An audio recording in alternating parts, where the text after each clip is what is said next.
Oh, the things I do to test gadgets. Visibility is about, I don't know, 300 meters. What do you think? 300? And I am bundled up like I'm gonna hike Mount Kilimanjaro. I'll just say Mount Hood. Yeah. And I think I was gonna shave my beard this morning. Hey Chucks, are you cold? Should we go home?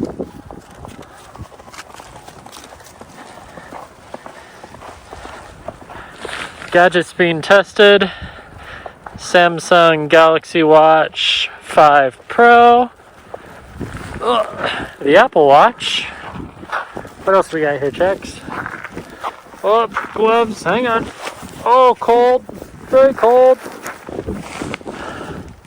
The Moto 100 Fitbit Circular Oura Ring 3.0. That's just my Enzo ring. And finally, Oura Ring 3.0 and Oura Ring 2.0. So would you endure the elements like this much snow, just for a video? That's crazy. Hope you're enjoying your Sunday, and let me know if you have the Moto 100 smartwatch. It's on sale on Lenovo.com for $70. Hey, GSP, say goodbye.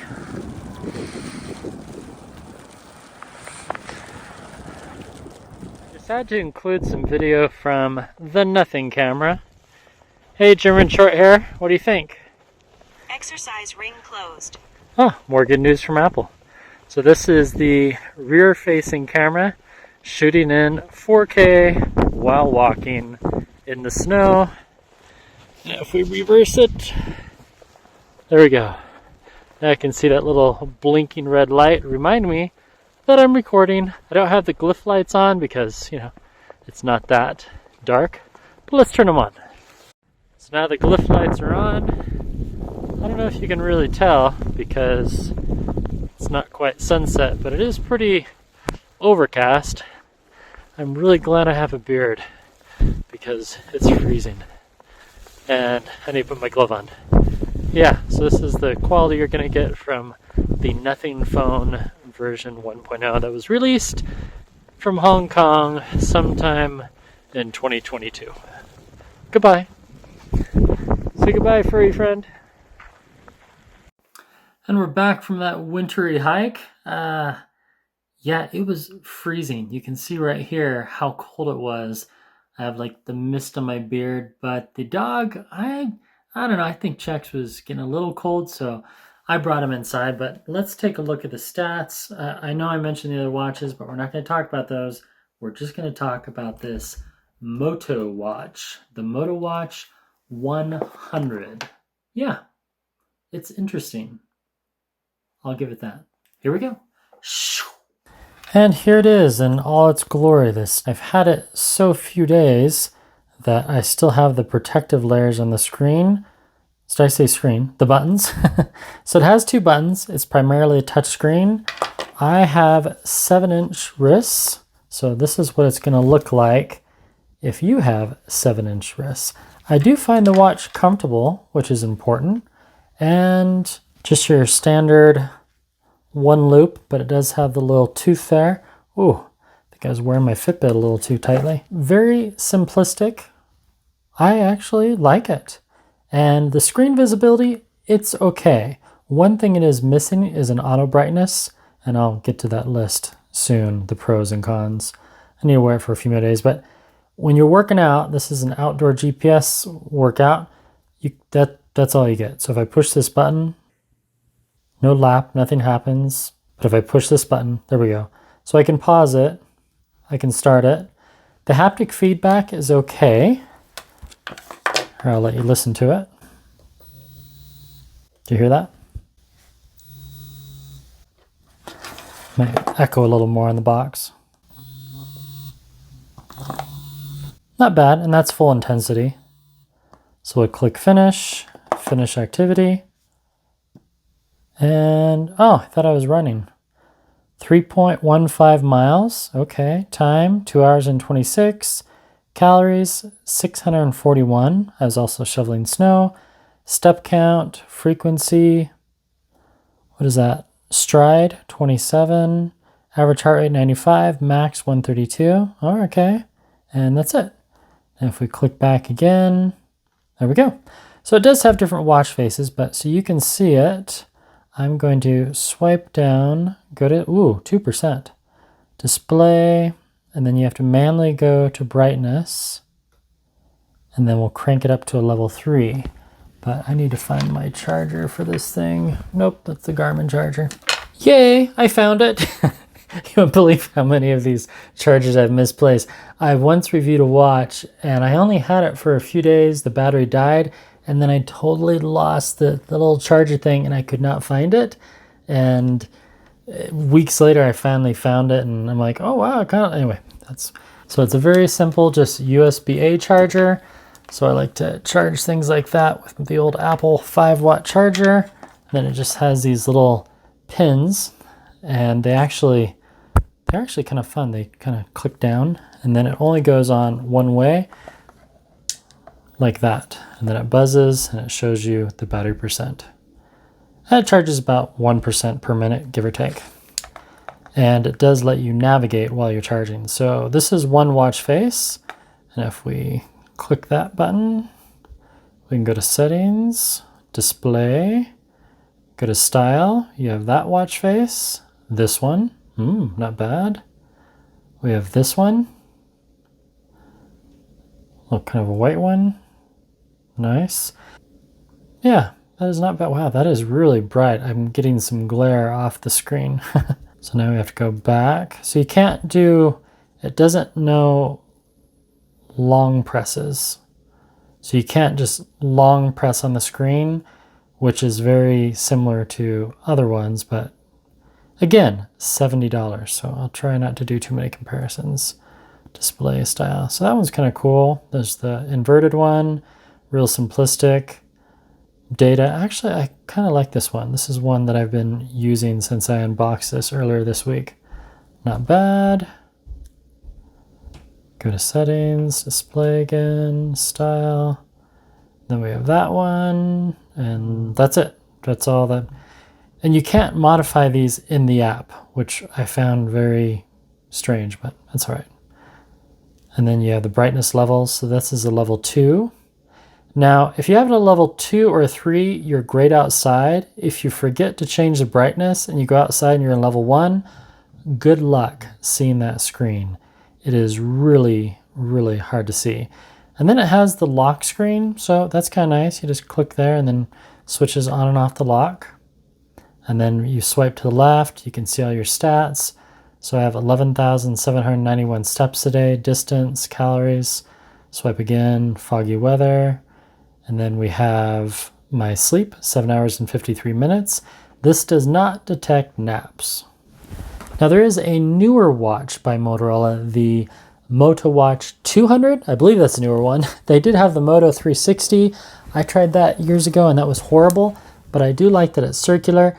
I am disappointed that it doesn't detect naps. I'm disappointed by any wearable that doesn't detect naps. Now it has alarms, and then if I click on that, that's it, but I'll show you the actual interface. Now it does do SpO2, and every time I've done a measurement of SpO2, it seems to have worked. Let me strap it on. Make sure strap is fastened tightly and hold still. There we go, 97. Then if I swipe to the right, we can go back to the main screen, and then here's my heart rate. Let's see what it says. 80. Now if we compare that with a fancier one, I know I said I wasn't going to do that, but I'm going to anyway. I'm in workout mode, 87, 88, 89, 85. That's pretty good. Pretty close. And the sensor's just right there on the back. It's nice and light, very comfortable wear. Love that it's circular. You know, I'm just gonna take that one off. That's irritating me. Really comfortable to wear at night. Now there is one downside. At night, even though I put it into sleep mode, which right now it's in silent mode, but I programmed it to go into sleep mode, and the raise to wake still works, and it has woken me up. See, look right there. It like does a little whoa. Yeah, it doesn't like that. Chunk. So what else about this watch? Let me show you the app here. So it's a little watch icon. That's kind of cool. So you just click on that, and here's your home screen. So you have your sleep. It shows last synchronized 1916. Even though you leave the app on, it doesn't auto synchronize in the background. So you open up the app and then, whoops. Anyone else hear that?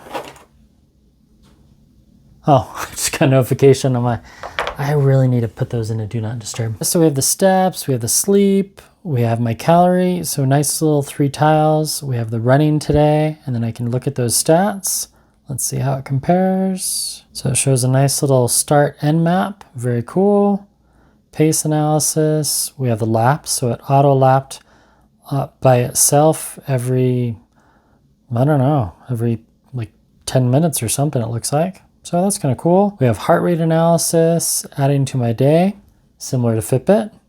So let's compare that to Fitbit. I've been wearing this one on my right and this one on my right. This is the Fitbit Charge 4. I decided to compare these two because, well, they're quite similar in a way because they're in the same price point, and I felt it was a better comparison. If you think I should compare the OnePlus watch to the Moto Watch, pithy comments, type those down below. I think that might be a good comparison because they're in the same price range.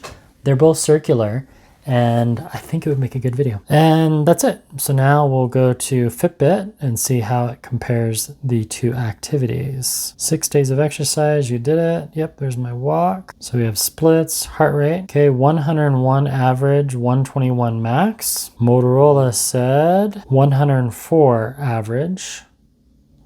And then what's my max for the day? If I go to wellness, high 132.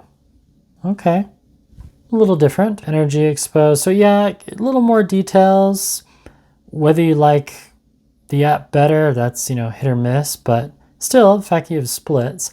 Neither of these two watches has a lap button, so there's that. And then here's the big difference. Fitbit detected my awesome nap today of almost 2 hours. That's something that the Moto Watch cannot do because, well, it just doesn't yet. They could do that if they easily did some software updates. Anyway, yeah, Fitbit's has been detecting naps for many, many years. So maybe the next Motorola watch will have that. But as far as sleep, yeah, let's compare that next. So sleep last night, 8 hours and 26 minutes. Time to fall asleep, restlessness. All right. Oh, that was manual because I forgot to wear my Fitbit. So let's look at Saturday. 5 hours and 31 minutes. Deep in REM, 1 hour and 30 minutes restoration. Now we'll compare that to Motorola. So we'll go to sleep, and then we'll go to my sleep schedule, see my sleep log. There we go. January 23, recent, today. Here we go. The 28th. Oh, that's weird. That's all it shows. That's kind of lame. Really? So you get a really in-depth sleep log that day, but then when you want to view previous days, that's all you have. Okay, that's pretty lame. I mean, it's nice that you can sort, but you can't. Really, Motorola? Oh, thumbs down on that. Well, we'll just have to wear it again. That's really disappointing. Well, let's compare it to, it's pretty accurate. We'll just say that. But the heart rate, not bad. Now the walking, today it's pretty good. Fitbit, of course, is always high, but funny enough, they're really close. 11,791 versus Fitbit 11,950. That's really close. I think if I were to wear this one on my left and this one on my right, Fitbit would win by at least 20%. Now, I was reading that the battery could last 2 weeks. I think that's if you don't use GPS and if you keep the brightness on a level 1, mean you never need to use it outside. Huh. Well, this is day, let's see, Saturday, Sunday, Monday, Tuesday. This is day 5 with the Motorola 100. And if you need an inexpensive budget watch, I think it's pretty good. I mean, $70 with tax, $80. I don't know if Lenovo charges you shipping or not. I'm not affiliated with Lenovo, and just another disclaimer, these are my views and not those of my employer. Nobody paid me to make this video, and I'm not connected to Lenovo or Motorola directly. So this is just my honest review of this circular smartwatch. I don't know how they got to 2 weeks if they were actually using the watch, but for what it is, I mean, $70, this was $150. The accuracy is about the same. What I've found with these budget watches, whether it's OnePlus or Motorola, is when you're working out, the heart rate's not going to keep up with you. Like if you're sprinting and you're wanting to know if you're getting to 170, it's going to come maybe 10 seconds after your sprint's over. Whereas Garmin and Polar and Samsung and Apple, their fitness statistics are going to be more up to date and more responsive. But you can always get a chest strap, like one like this, which are pretty accurate, but a Motorola won't connect to this. There's another downside to that. So my list of here's my list of negatives. 1, it doesn't detect naps. 2, when you're in the workout, you're stuck in the workout. 3, there's no lap button, which there could be because there's 2 buttons. They could have programmed that in. 4, very limited watch faces, and you can't edit the watch faces on the app. The app is kind of limited that way, which is kind of a bummer. The next negative one, what is that, 5? You can't view detailed sleep after 24 hours. That's kind of a bummer. But, you have your total minutes, and it's all right. Number 6, there's no leaderboard. So if you have friends with a Motorola watch, they're not your friends in the app. So it's kind of missing that. The next one, 8, it doesn't synchronize in the background. It kind of says it does, but it's not really synchronizing. That's kind of weird that it doesn't do that, but the next negative, it doesn't turn off the tilt to wait. Did I say tilt to wait? Tilt to wake. You know how my watch does that? It doesn't do that. So at night, you have to remember to turn down the brightness, and OnePlus has that same error, and lots of watch. Okay, if you're going to make a watch, 1, make sure it tracks naps. 2, make sure when you enter a sleep window, or just make it so you can have a do not disturb, which this one has, but for some reason it fails to do that. So hopefully they come out with an update. I still don't know if I'm going to keep this or just sell it on eBay. I'm going to give it another few days. I'm still kind of in the honeymoon. I can't believe how much it does and the level of consistency for the $70 range. But that's it for now. Thank you so much for watching. Appreciate your loyalty to these videos. I have a lot of repeat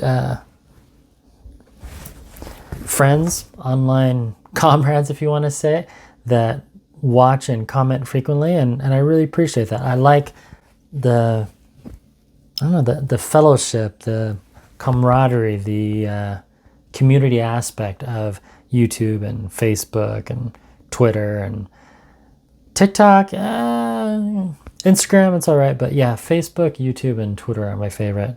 TikTok, Snapchat, never use it. But let me know your thoughts. Do you have the Moto Watch 100? Do you have the Moto Watch 200? Are you still rocking the 360? And what do you think of their catchphrase? Hello, Moto. That's always fun. Thanks for watching, and I'll see you again with another review on this watch. Negative number 10. The charger is really finicky. Don't ever design a watch that uses these prong things.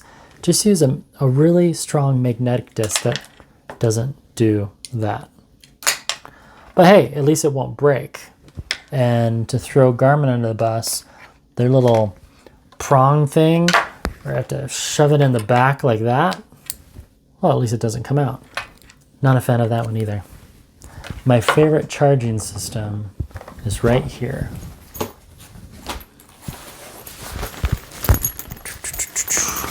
This is my charging. Thank you so much, Heather, for the gift. Where'd it go? Ah, here it is. This is the new charging disc by Samsung. USB-C, yes, thank you. And when you want to charge your Samsung watch, you just take it off, plug it in. Come on, okay. It's not that strong either, but there's no like lining up. It just suctions right there. Love this. Okay, that's it. I've gone on long enough. Appreciate your clicking on by. I'll see you again sometime in the next 88 hours. Good night.